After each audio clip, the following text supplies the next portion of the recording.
Thanks for tuning in to Becoming Something, where we promise to keep the conversation honest and real for young adults in their 20s and 30s. Every moment we live is training for a future moment, and that's why we do this podcast, because we want you to be prepared for everything that life is going to throw at you. Our hope with this podcast is that it would help you become all that God desires you to be. So with that in mind, let's jump right in to this week's episode of Becoming Something.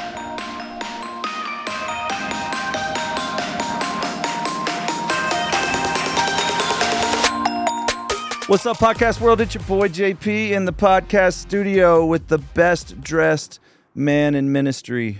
Wow. You talking about you? No, I said Wow. I said with. Let's go. I said with. Hey, yeah, Coley's here. I said I feel like we've shamed you into upping your game a little He bit. has really stepped it up. Come on, I'm just trying. Yeah. You know, when you get to the platform that I have, it's like you Oh. can't just wake up and wear whatever you want. Yeah, that's true. You got people stopping you at Target You and get to- Walmart. Yeah, and yeah, everybody- Magnolia. Yeah. The problem is they'll be like, "Where'd you get that?" And all your answer is like, "Oh, it was given to me. I got it somewhere free." Amazon. It was a gift. Kathy- I've My let you- mother. Kathy Davidson's here too. What's up? You What's can up? also say I'm best What's up? dressed. Yeah, Wearing what's my up? Walmart jeans. I could say that, Old except Navy for I am shirt. compensated to tell the truth. So, Okay. so I just Okay. I can only speak the truth, Kathy. Whatever. That's all I can do. Okay, You know well. what I'm saying? Could say something nice. Yeah. How you guys? How y'all doing? Man, I'm doing great. How are you doing, Kathy? I'm doing wonderful. Yeah. Yeah. Good. How are What you? are you about That's to great. say? That's good. This is good. This is good material here. I love it. No one's got Hey, so anything funny to say. how do you feel about, like, I mean, you've traveled the entire Southeast experiencing revival like these last few months. What has that been like? Man, it's been Yeah.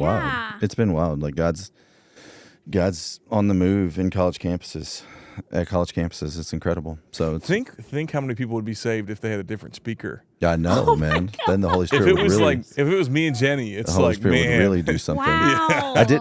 People did stop me in Alabama and say that you had just done a D now there or Oh, something. no way! What'd you do there? Yeah, I spoke at a D now in a few months ago. Was it But- Chattanooga? No, I was there a couple years ago. Where? No. Where are you from? Birmingham. Birmingham. Yeah. I Okay. forgot you were there. Uh-huh. That's You're really awesome. blowing up, mate. Telling you. I met some people from Samford, Really? your alma mater. Best school ever. Yeah. Not Stanford. Yeah, don't get confused. Yeah. I know I seem really smart, Yeah. so it's confusing. What's the What? Yesterday, he's like, "Man, my shoulder's sore." I'm like, "Why is your shoulder?" This is like the most ridiculous flex I've ever heard in my life. What do you say? He's like, "Man, my shoulder." He's like, "If you just touch it, it's sore." He's like, "I've been baptizing so many people. Oh my god! It's just so sore." I did not say that. I just said it's sore from baptizing people. JP, I feel like you need to be working out more. Oh It's my not like I've it's been that doing- hard to dunk. Oh my so. god! Oh my gosh! I will set this down and I will leave, or should I? You made fun of him first for that he's. Wow! You're the one who brought it up. I feel like baptizing isn't that strenuous. I do feel like I hit this like this right here. He's pointing at his gut, you guys. It's Oh just my- this she like just keeps calling you out. yeah. It is a gut. Yeah. It just is like Listen, I think you're beautiful. I didn't say he wasn't. Well, that's weird. thank you, Kathy. Hey Kathy, hey. That was so hey. You said That you was said, so you said kind. I do think you need to work out more, That and then was you're like, kind. yeah, your Didn't. gut. Because if your arm is sore, you might need to get that particular I feel muscle hey, stronger. hey, I feel beautiful. Okay. Well, God made you so you are beautiful. So I didn't say anything my that isn't God. true from Scripture. I'm compensated to tell the truth on here. Hey, speaking of beautiful, I want to bring on the best hair in vocational ministry. Honestly, on in any church anywhere, Ben any Stewart's on? ministry. Ben Stewart doesn't have hair. Oh, that's right. Yeah. He has no hair. No. Joshua Ryan Butler, welcome to BSO. hello. Hey, what's man. up, you guys? Good to be with you. Thank Good to see you, guys. thank you for just allowing us to, talk to each other for a minute. And these guys, man, I don't know what to do. Josh, where do you Yeah, you need a job? Oh Would you want to work? Would you want to move to Waco? Man, it's tough. Oh man, It's tough out Thanks for the here. offer, man. Nate and Kathy. Are I feel amazing. like we- It's like no. I feel like we resort, It's just like who can get behind a microphone at this point. That's what it feels like. You don't think so? I don't think so. I think we're. Okay. Okay. Well, I'm glad. Yeah, I think so. I'm glad that you feel that I way. might be the only one, but it's fine.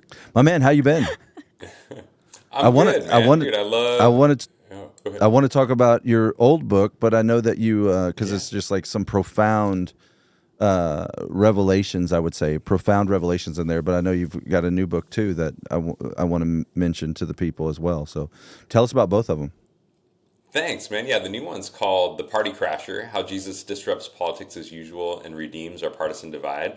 And the big picture there has just been, man, I've been pastoring about 20 plus years, but the last 2 election seasons, as we all know, have just been crazy, seeing the political divide wider than ever. It's fracturing families, friendships, churches. And so it's trying to offer just some wisdom, hopefully, for how we can navigate this upcoming election season with maturity and faithfulness to Jesus, drawing on some of the experience, some things we did in 2020 that at our church that we found really helpful in just navigating some of the craziness out there. Wow. Yeah. That sounds really needed. I mean, I had this like crazy dream. Well, I'm kind of surprised I'm about to say this, but I had a crazy dream this past week that was one of the most vivid dreams I've had. I'm not trying to be prophetic right now. I'm just sharing the dream I had. And it was like, we were like going into a bunker.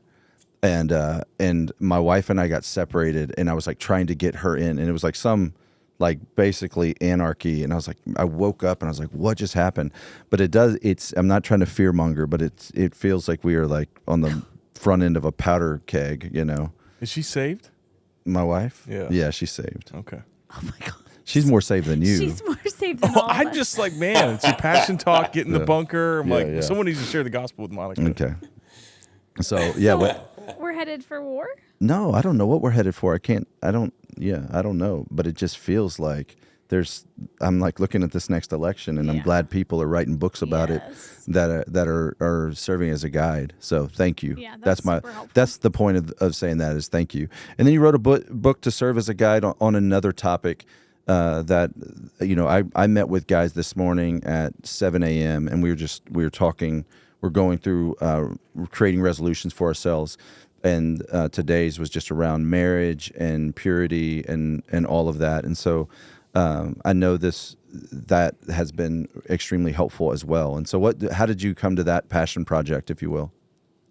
Totally, yeah. So the book Beautiful Union, the heart behind that was, again, being a pastor for a long time, and both in Portland, which is, both in Portland for 15 years and then in Tempe, Arizona, a college town for 5 years, and finding that for so many in both environments, when it came to God's vision for sex, it felt more like a have to than a want to, like something I have to believe versus something that I want to believe. But for me, diving into Scripture, just going, man, I believe that God's vision is actually way more beautiful, compelling, life-giving than anything else our culture has on offer. And so part of the book was trying to explore that beauty, and at the heart of that was going how God has designed sex, marriage, romance, family, and singleness, and those themes as well, but has designed that to point to greater things. How God's designed sex and marriage to point to greater things like the union of heaven and earth, the union of Christ with his church, the fruitfulness of life in his kingdom. And so really going, man, I think when we get that bigger gospel picture that God has designed these things to point to, it helps frame the beauty of God's vision and how we're invited to approach that as something we want to believe and live into, rather than just something we feel like we have to, if that makes sense. Yeah. So the book is Beautiful Union. It's out there. It's available everywhere books are sold. And I remember the profound idea. I said that earlier, and I that's the word that came to mind. Is like when two things meet, there's beauty there. Like two. How did you say it? Like two opposites, or two ends of a spectrum. And it was like day and night, or night and day, the ocean and just like mind blown. Will you expound on that idea? Definitely, man. Yeah. So, man and woman, we see are introduced on page 1 of the Bible. So Genesis 1:27, like God created us in his image, male and female. What we can miss, however, is that they're not the only such pair. And so if we go up into verse 1, it says, "In the beginning, God created the heavens and the earth." And so before man and woman step on stage, there's this broader creation that they step into. And so I spent a chapter explaining how man and woman are together a window into the beauty of creation, that we are a window into the beauty of God's creation. So, for example, Genesis 1 introduces us to 3 marriages, you could say, 3 complementary pairs that are made with and for each other. So you have heaven and earth, land and sea, and night and day. So on the first 3 days, God forms these spaces. Then on the next 3 days, he fills them. And these beautiful pairs, they structure creation. So heaven and earth kind of frames the vertical dimension of up and down. Land and sea frames the horizontal dimension. I'm gonna slow you down. Go ahead. My brain's catching up with what you're saying. So you just had this line, before he forms them, he fills them. Is that what you said? He forms Yeah, them. so he forms them first and then fills them. So yeah, first 3 days, God forms these spaces, and then the second 3 days, he fills them with life. Okay, give me the 3 spaces again. Yeah, so you've got heaven and earth, land and sea, and then night and day. And these pairs that are made with and for each other for the beauty, I'd say, and life of the world. And part of the power, I think, is recognizing, man, guess where the most beautiful places show up is when the two become one, right? It's where the two become one. So if we start, for example, with land and sea, now the land is beautiful on its own, the sea is beautiful on its own, but there's something majestic when they come together. The philosopher Peter Kreeft observes how the shore, like the coast, is the most beautiful, most popular place on earth. That's where people want to go on vacation, want to chill out, like whether the sun-kissed beaches of California or the rocky coast of Ireland, we're drawn to the coast. He observes how waterfront property, it's the most expensive property anywhere in the world. I think that's because there's just something about the beach. Like, we're drawn to this place where land and sea merge together. We'll shell out the top dollar for that oceanfront view, right? Totally. And coast, though, I'd suggest they're just the largest example. This is where like colossal continents like tangle with their tectonic match in these oceanic bodies of water. But the magic works on smaller scales too.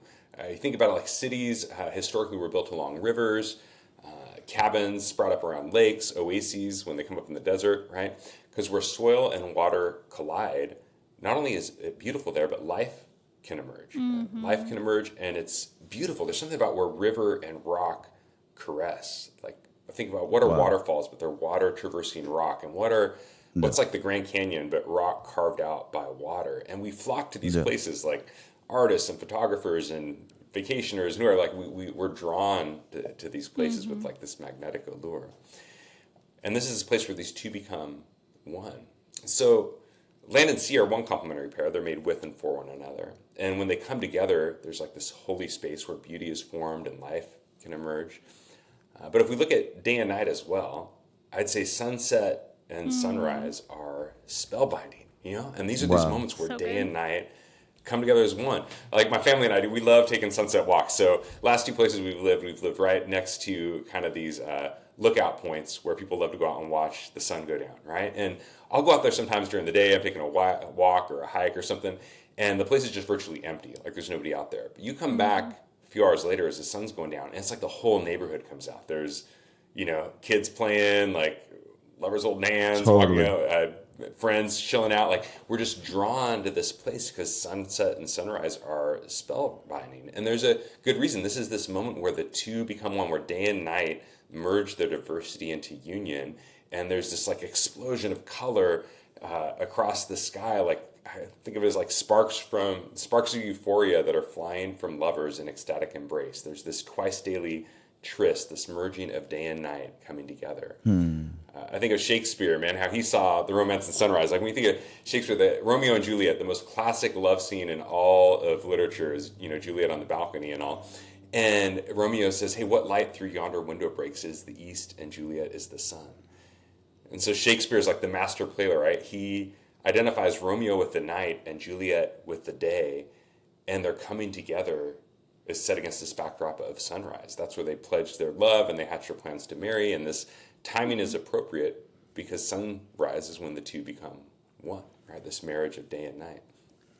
And then finally, finally, I think if we look at the, third pair, heaven and earth, like here we come to the mountaintop. And mountaintops, historically, these were sacred space for ancient peoples because this was a place where heaven and earth connected. And it's a sacred space in the Bible as well. I mean, you think about it, and like Mount Zion is on top of Jerusalem.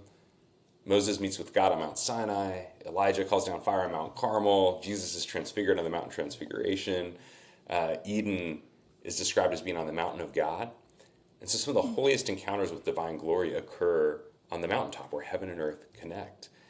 And I think we still love the mountaintop today, right? Like, I mean, we'll hike as climbers for a place of transcendence. We'll go there on retreat when we're tired for perspective and all. I grew up in the shadow of Mount Hood here in the Northwest, and dude, it's stunning. You can visible for hundreds of miles around. It's just amazing. We're still drawn to these altitudes where the Alps and the atmosphere collide, right? But in the Bible, heaven and earth are about more than just soil and ozone, right? It also speaks to God's space and ours, God's sphere and ours. And so when Jesus teaches us to pray, God, your kingdom come, your will be done here on earth as it is in heaven, he's teaching us to pray for the union of heaven and earth, the collision of God's sphere with ours, the coming together of creator with creation. And in this wedding of heaven and earth, like the divine presence, it meets us and dwells our earthly existence. And this is a place where beauty is formed and new life emerges. It's a holy space where the king is united with us as his bride. So honestly, I think there's this picture that God has designed man and woman as a window into the beauty of creation, that we are this pair that's made with and for one another for the beauty and life of the world. So it's land and sea, day and night, heaven and earth, and then what's that have to do with sex? Yeah, great question. Well, then you look at the climax of Genesis 1. God creates humanity in his own image, and so God saves the best for last. Genesis 1:27 says, God created mankind in his image. In the image of God, he created him, male and female, he created them. And so it's this 3-line poem, and I think the poetry of it kind of breaks into poetry. I think it's a way of going, hey, this is kind of the climax here of this passage. And it says, God created us, male and female, together in his image to reflect realities that are greater than themselves. And so the theologian N.T. Wright, he observes how the man and woman together, how we're a signpost to something greater, that something that's true about creation as a whole, that the coming together of male and female is like a sign that points to the great complementarity of heaven and earth belonging together.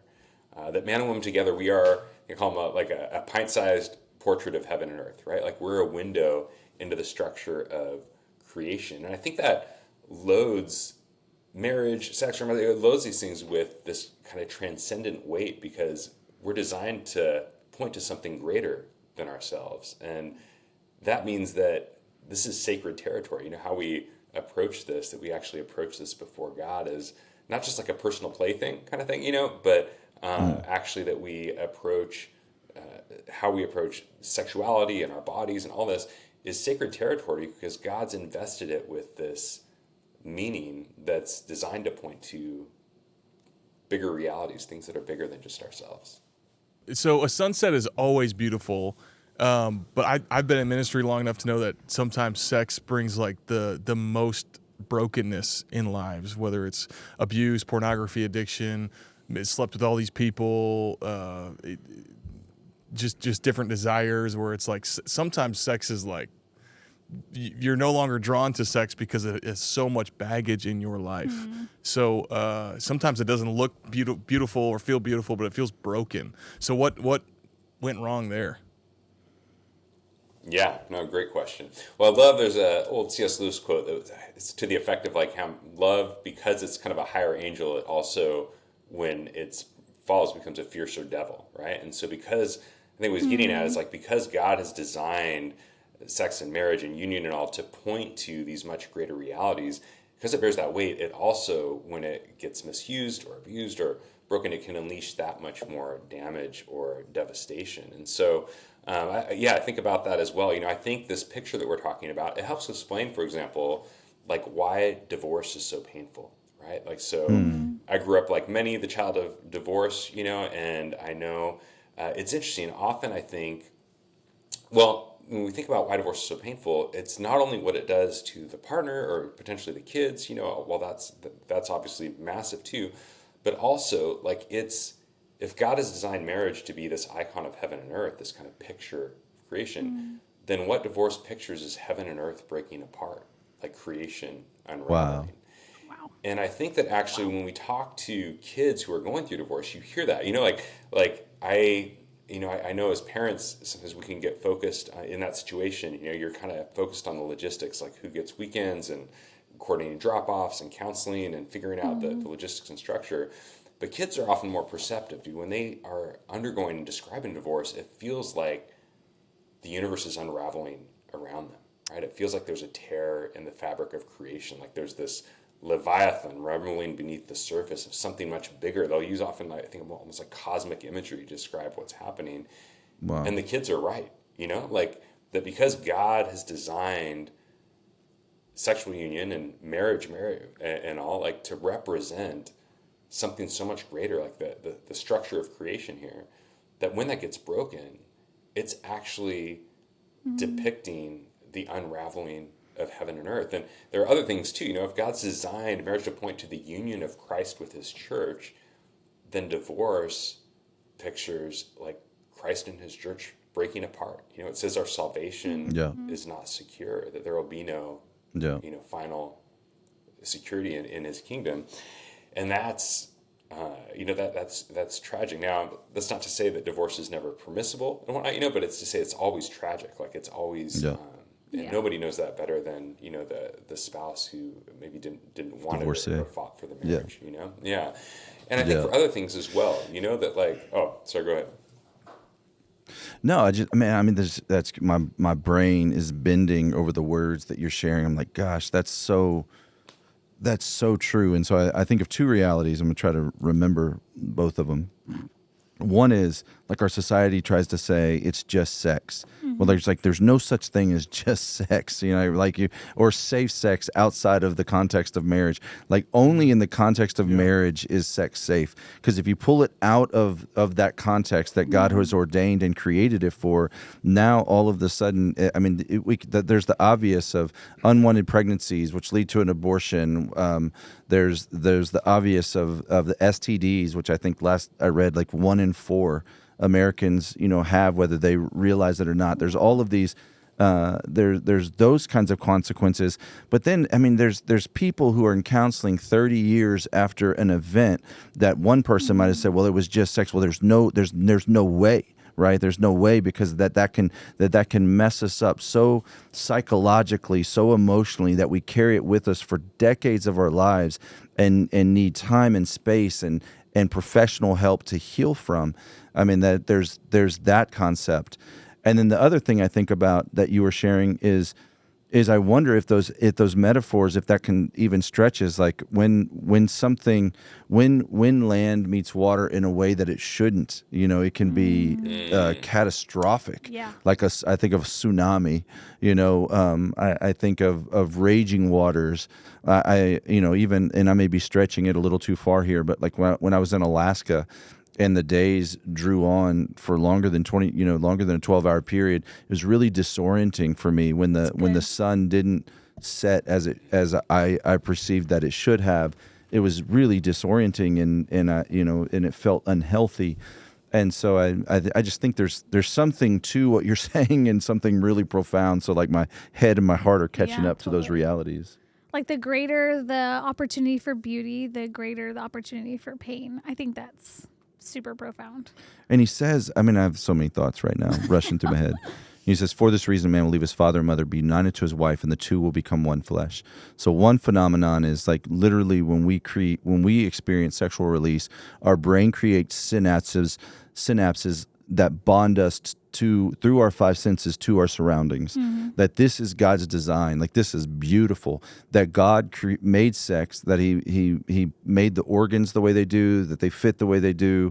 He put the nerve endings where they are. He made it feel the way that it does, so that we would create life, and that a husband and a wife would be bonded to each other. Well, when you take sex outside of God's design, you're trying to strip away the purpose of procreation and the purpose of bonding, so that you're just left with the pleasure, and you can keep that pleasure to yourself. And I think about, there's a lot of metaphors here, but one with food is like when you strip out the nutritional value, you're just left with something that's going to make you really unhealthy and rot, quite That's literally, good. Yeah. And I think we do that with something as powerful as sex, and it's painful. And then the other thing, and I'm sorry I'm jumping around everywhere, but my ADD brain is on overload with what you're sharing, is I've always found it profound, Josh, that in the beginning it says the earth was formless and void. Right there in Genesis, in Genesis 1:1, in the beginning God created the heavens and the earth. And it says, and the earth was formless and void. That's how it describes it. And then what the Father, Son, and Holy Spirit begin to do is they begin to form the earth and fill it. So it's formless and void. So they begin to form it and to fill it. And so he says he separates the upper expanse from the lower expanse, and he creates the land, and he fills it with animals and birds and fish and plants. And so they form and fill. And then he creates mankind in their image. In their image he created them, male and female. And so he did this other thing. And then he says, I want you to be fruitful and multiply, fill the earth and subdue it. So he makes these little g, like godlike creatures, looking in the image of God, if you will. And he says, I want you now. And he passes on the responsibility to form and fill the earth. And so all of that is just really wild to me. Dude, that's so powerful, man. Yeah, I love, like, God is a form and fill God, and you look at those first two words, formless and void, they're essentially empty, and they're without form and unfilled, unformed and unfilled. And yeah, and then it's like God creates that way, and then he gives us, male and female together, this call to like form and fill the earth. It's like rule and subdue, which in that context had to do with forming and structuring it for life, so to speak, and then to fill it, to be fruitful and multiply. And so that's powerful. That seems wrapped up somehow in part of that image-bearing call to reflect the Creator God's activity in the world by forming and filling his creation. How does I've got a question, but you keep cutting me off. Yeah. Okay, because we're talking here about the union of opposite things coming together, and it's that beautiful moment, which I know we're talking about sex, and that's what your book is about, but I'm also just thinking of, in general, marriage. When men and women come together, they are different. Like, my husband is very different from me. He's wired in ways that I am not wired, and even just outside the bedroom, if so to speak, like the differences in marriage that the gender differences bring into that relationship can be really profound and also really hard. So I don't know if you wanted to speak into that. I don't know if you cover that much in your book, of just even how God can unite like two totally different people to bring about his purpose, even beyond that one moment of sex, how it's also expressed throughout the relationship in other ways too. Totally, that's great. Yeah, I love how, there's this quote, if I can remember it offhand, but by the theologian Herman Bavinck, but he talks about the power of the family and how God uses it to transform, partly by bringing not only our bodily differences together, but also some of the tendencies between men and women different together. And so he talks about marriage and the family turning, creating like tender-hearted fathers and fierce lion like mothers, like that there's this mutually formative process of, dude, my wife, before we got married, there's stuff in my character and stuff, there are tendencies I had that were strong, but there's elements that I did not have that have been, I think, formed and balanced out, as we've come together. And there are also like imperfections and things that I didn't see in myself until we got married, and marriage drew them out. Like it's been like this furnace of refinement, or a workshop for spiritual formation, where I think God's design, as one author puts it, man, it's not only for your happiness, it's also it's for your holiness. That God's designed marriage as a space in which to grow in holiness, as in the context of being with someone who's not like you, like in a variety of different ways. But as you mentioned, there are ways that as men and women we tend to have some different tendencies, and you come together, and there's something mutually formative about doing life together, in union together as one, as a couple, with someone where you're each trying to bring your strengths to the table, and each trying to learn and be shaped and grow in our areas of weakness. Yeah, differences can be a good thing. I feel like in culture today, sometimes it's like, I don't know, that produces conflict. You want to avoid it. And we like look down at the differences. And I'm like, man, that's the part where God like uses us to rub against each other. It's because we're trying to be the same. I mean, that's where it's getting lost. The narrative is getting lost in us trying to be the same. When I'm like, man, I am so glad. I'm so grateful for Monica. I'm so grateful for how she's different than me. Right. And that there's strength. I think so many of our listeners are looking for chemistry and compatibility. Yes. And they're looking for someone they're compatible with and to have chemistry with, not someone they complement. Yeah. You know, and there's like, Monica can do things I can't do. And that's what makes us strong in our coupling, if you will. Josh, what's your story, man? Like how, like we ask a question and you're like, well, there's this one, dead guy that wrote this book, 700 years ago. That I'm like, how did you become like this? So smart. How'd you become an expert on this topic and a bunch of other topics?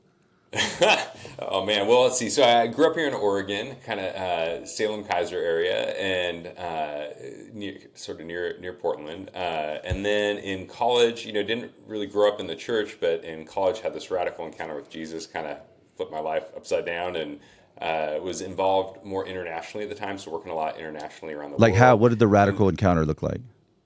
Yeah, man. So I would say, I got to school and I'm like, hey, I'm going to try this thing. I want to try Jesus. So I went to a group on campus. It was like, how do you do this? How do you follow Christ? They're like, okay, you play music. Why don't you lead worship at our weekly worship gathering? I'm like, all right. So I'm like, I don't know that I'm a Christian yet, but I'm leading worship at the, Monday night college gathering.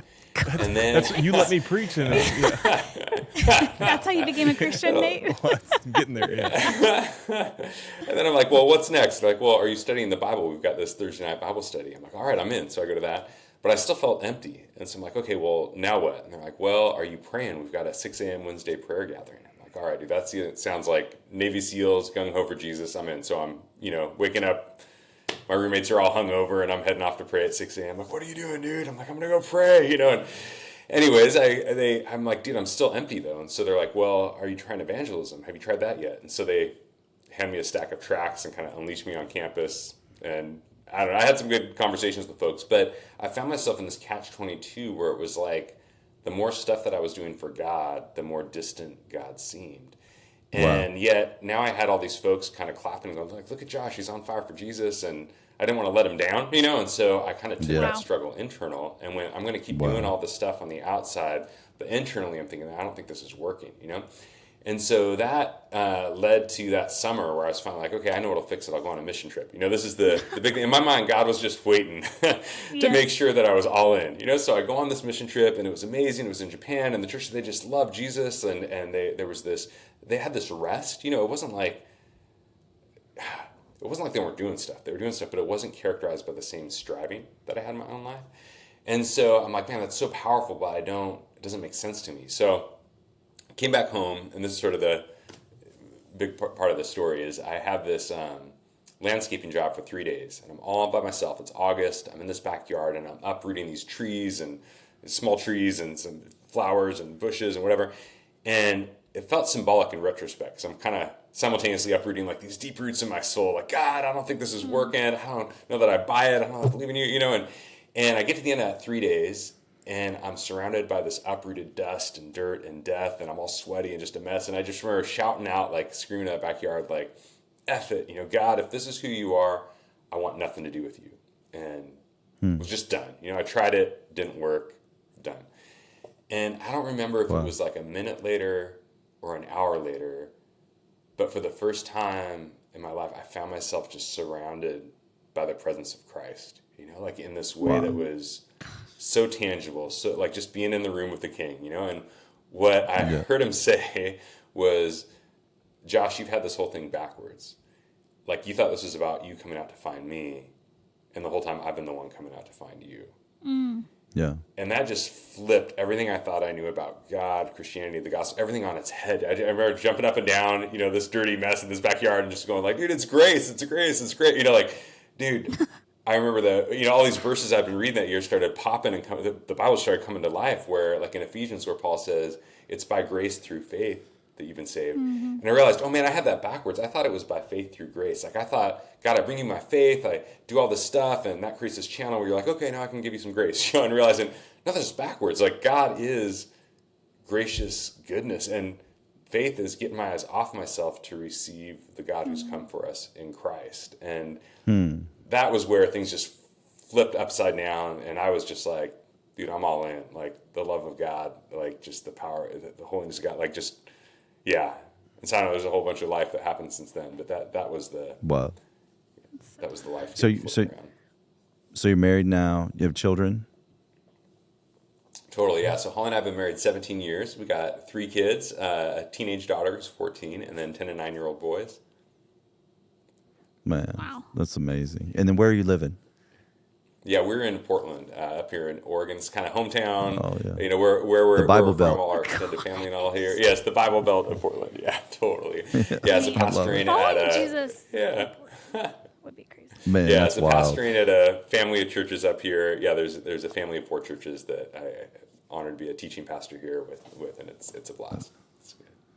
That's awesome. So why this book, Beautiful Union? Like why, how did that become this is where, this is what I want to write about. Like this is the thing, because I feel like in some ways you're unveiling these realities that are like hidden in plain sight, if you will. And it's like, I'm like, oh yeah, that makes so much sense, but I've never thought about it before. And I've been in vocational ministry for 17 years, and I've never in my life had this thought. And I've read that chapter many, many times, and it's like, so how did that come to be?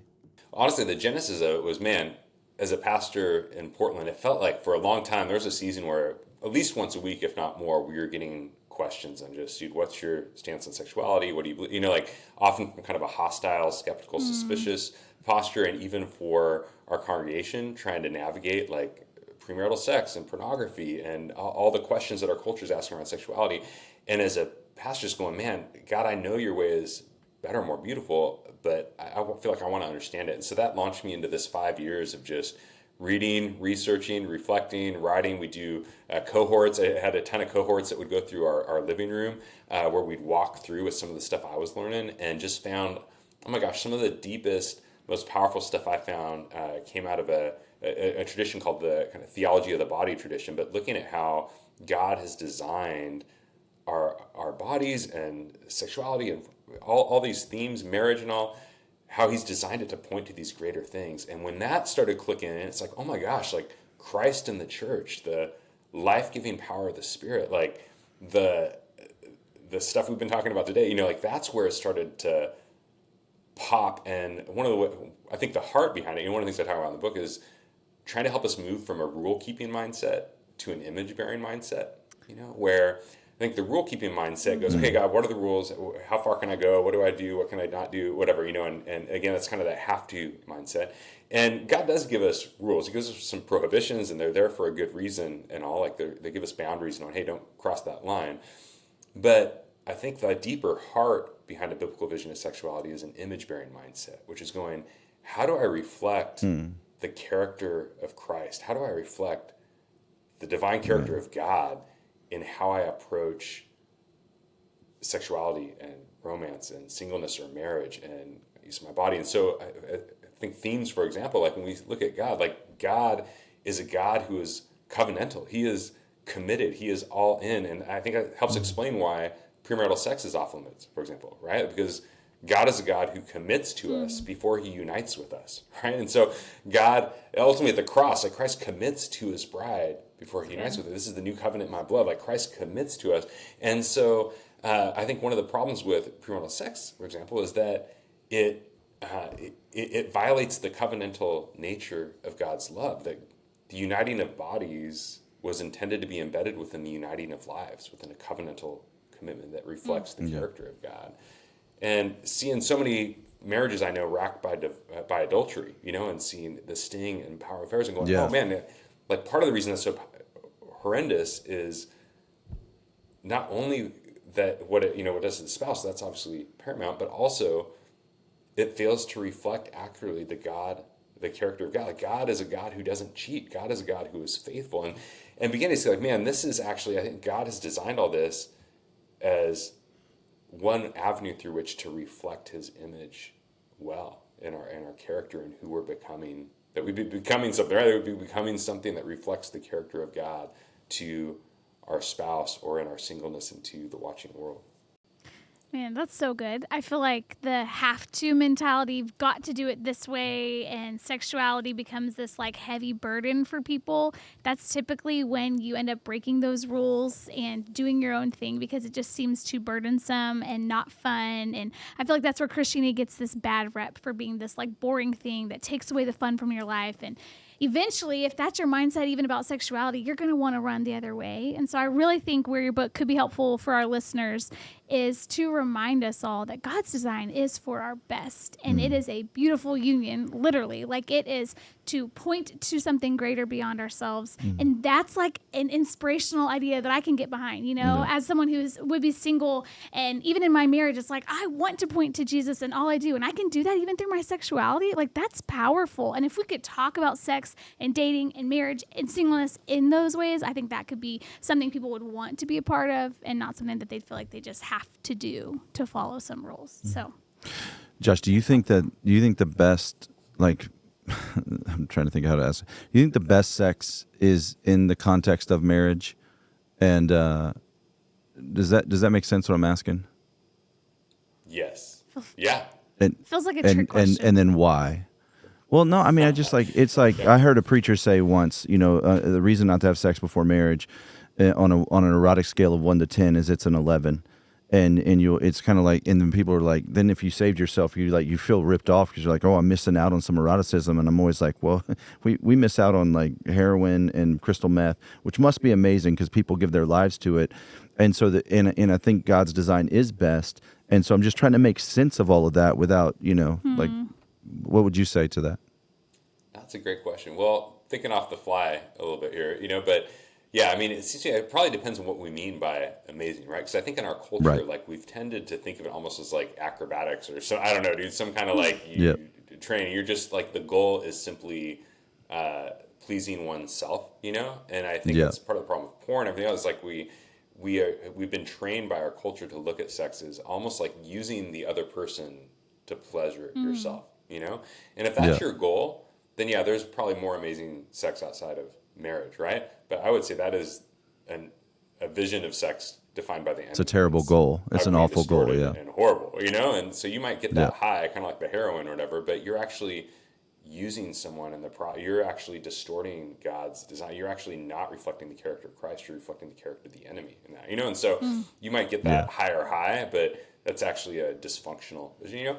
Whereas on the other hand, I think that actually, if the goal is, dude, how am I uniting my life with someone? Are we possibly like potentially bringing new life into the world and forming the foundation for generations to come? You know, and like, how are we in that reflecting the life-giving love of God? You know, like how are we reflecting the love of God that is sacrificial and other-centered and for the other and for, you know, that covenantal communion of love that is our triune God. You know, how there's something so powerful there. And if that's the goal, then I would say, man, you could be having the best sex of your life in your 80s, or like, dude, where I think sometimes in our culture it's like, oh, hey, like, you know, it's kind of hot and heavy early in the relationship, and then you know, you get married and it's all downhill from there, right? Yeah. But I think the reality is approached rightly, you know, some of those other themes, like approached rightly, that like you're growing in oneness over there, like you're knowing each other. You're walking through different seasons. My spouse and I, Holly and I, we've changed so much over the years in our marriage in different ways, and we've been with each other through all that. And there's an intimacy that has grown through the years of experiencing all the different kind of versions of ourselves, you know, our stages of life that we've been through together.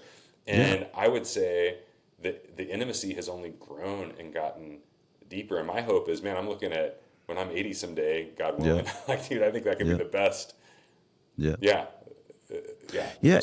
And as you change physically, if you think about the synapse, the way that God designed us, for this reason, a man will leave his father and mother, be united to his wife, and the two will become one flesh. That as you change, you know, physically, and you know, your 80-year-old, you still remain the epitome of attraction for one another, in the sense that, hey, this is my safe space. So I'm not looking over the fence at somebody, you know, half my age. My wife is mine, and I am hers, and we give ourselves to each other as an act of love and a pursuit of oneness. And I think there's something so beautiful there that we have lost. in that spirit of Satan, the little g god of this world, the prince of the air, as we pursue that selfish act and just try to strip pleasure from those other purposes. I think that's really, man, that's so good, man. The book is Beautiful Union. Joshua Ryan Butler is another book that is coming at a really poignant time in history called Party Crashers. Pick them up, be blessed, share them with friends. Josh, thanks so much for coming back on. Thank you for being a friend and a friend of the show and just sharing your wisdom with us, man. We benefit from lots and lots and lots and lots and lots of reading and research that you've done through the years. So thank you. Oh. Thank you guys so much, man. I love the podcast.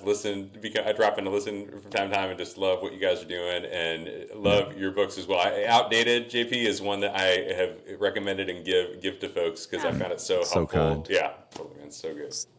So kind, man. Well, we appreciate you being on. And guys, we will see you next week. Bye.